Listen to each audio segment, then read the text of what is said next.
All right, as we go into chapter 2, we're going to talk a little bit about the structure of the atmosphere and kind of the vertical and how we observe some parts of the atmosphere and the vertical structure as well. What you see in front of you, current radar observations. The green, the lighter the green, the less intense the precipitation. The darker towards yellow, the heavier the precipitation. You can see some on the west coast of the United States and some on the east coast.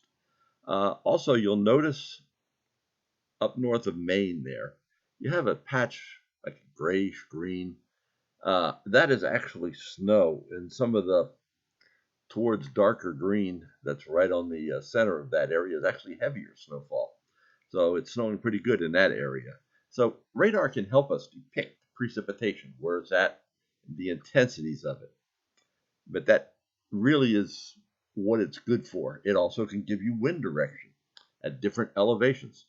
Think about it. A radar scans in different directions upward with time, and we can see different levels of the atmosphere with the wind and the precipitation that we're looking at. I also wanted to show you here. This is a Stuvie diagram. All it is, if you look at the x-axis, is temperatures in degrees Celsius. The y-axis is pressures in millibars. So, with that, all we've done is taken an upper air sounding, which is done by a radiosonde, lifted on a balloon, and said, okay, let's plot it, because we're getting data back from that balloon, that radiosonde, every second almost. So we can make a pretty good analysis as we're going up, because we're recording the pressure, and we're recording the winds, we're recording the dew point, which is a measure of moisture, and we're recording the actual temperature. Notice how it's below zero at Nashville here, down at the bottom. So it's below freezing. Notice how it stays getting colder and colder until you get up to about 800 millibars or so, or 900 to 800 millibars. And all of a sudden it starts getting a little warmer and then gets significantly warmer. Well, believe it or not, the atmosphere is not nice, one-dimensional. Oh, when I have a cold front pass my house, the cold front passed 5 miles above me as well. Well, that's not the case. The atmosphere has a slope to it. And in this case, you're seeing a cold front that has passed Nashville. However, it's not that thick. If you were to have a tall mountain in Nashville, and I mean tall, meaning 750 millibars is about 10,000, 12,000 feet, you would notice a significant warming as you went to the top of that mountain. That is because that cold front didn't cross that area. It's all below that. Now, notice we talk about the troposphere where we live and most of the weather is. There's another area of warming that starts about 200 millibars. That area of warming is associated with the stratosphere. The tropopause is right around 200 millibars on this Stuvie diagram, and above that you're entering into the stratosphere. That's probably right around 30,000, 40,000 feet up. So many times when you're flying an airplane, you're flying in the stratosphere if you're up over 40,000 feet. So with that, let's look at some slides.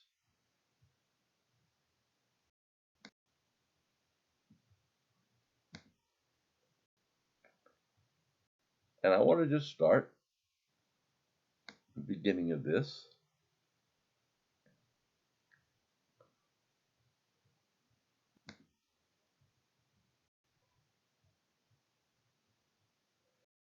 We'll talk, like I say this week, about the origins, composition, all that we go into the atmosphere. Well, what is the composition of it? Well, first I want to look at case in point that the atmosphere is changing all over, and different areas impact us. For example, many times in the summertime, there is dust that's literally transported from the Sahara towards the west in the trade winds and comes into the southern United States of the Caribbean. And this dust can bring a lot of junk with it, algae blooms and all that. It can trigger in the Gulf.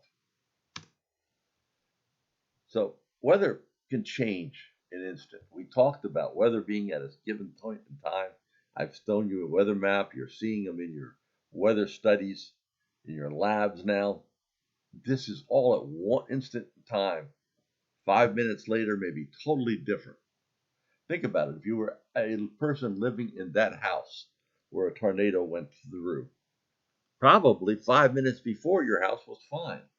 Then when the tornado hit, it was destroyed. That is how fast weather can change at any one given point. So we talk about the Earth system. Well, the Earth is an atmosphere.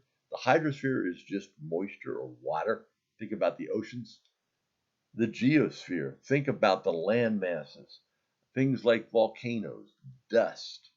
Biosphere, plants, animals. Each one of those contribute to how the atmosphere does things. The lower part of the atmosphere is pretty uniform. What that means is most of it's nitrogen, some of it's oxygen, and smaller quantities. And if you went up a mountain, that percentage that you see at 78% nitrogen, even though you went up that mountain and the air's gotten thinner as you're going up, we'll talk about that, there would still be 78% nitrogen and 20% oxygen. There's just less molecules of it. So, and the Earth has some atmosphere has aerosols in it. You ever look outside and see kind of hazy skies? A lot of times that is from dust, ocean spray if you're near an ocean. Sometimes forest fires contribute to it. Especially last summer, we had all that smoke that came down out of Canada. That was aerosols that are in the atmosphere. Water vapor. It is the only element in the atmosphere that changes state. In other words, it can change from a gas to a liquid to a solid. It's the only one. Makes it kind of important. Carbon dioxide required for life because we have to have the photosynthesis so we can get oxygen for us. There are regular organic pollutions and there are man-made pollutions. Sometimes back in the 1930s, we didn't really know how to farm very well. We had a lot of dust storms out in the Midwest, contributed to a lot of air pollution. We used to have smog like picture shows in California here. I grew up in Pennsylvania.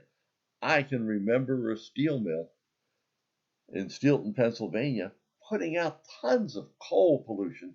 And I can remember my mother putting laundry out to dry and would come back into the house, literally blackened from the pulp, from that pollution. We've gotten a lot better that way. We talk about studying the atmosphere. Studying anything in science requires using what we call the scientific method. God gave us the ability. All of us keep asking questions. We're curious. So if you're observing the weather, say I look outside today and I see clouds. Well, first question might be, why is that cloud there? So I form a hypothesis to why, what might be causing that cloud. Maybe it's a warm front coming through. I will test that hypothesis, maybe by doing an experiment. And then I'll draw some conclusions. And if that hypothesis is correct, I'll have some results. We use this in the Weather Service all the time.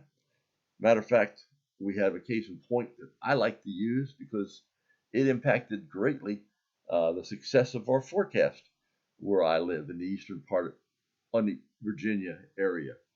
There are thunderstorms that come up a lot of times to the Appalachian Mountains. When they hit across the Appalachian Mountains, many times they die. Some other times they intensify. We never could quite get a really good handle on why they intensify. So we started to research it. We worked with a couple of grad students, several professors at North Carolina State University, and tried some different hypotheses. We found one that actually worked, and we were able to develop from that and look at a field that told us, oh, if these parameters are met, there's a good chance these thunderstorms are going to continue to grow and intensify when they came on the east side of the mountains. If they weren't met, they were likely going to die. We were able to use that in our forecast, make much better forecasts for our area. We have other ways of looking at the atmosphere. We try to study tornadoes, simulate them in physical chambers. Numerical models were a big part of what goes on in the atmosphere and how to forecast it.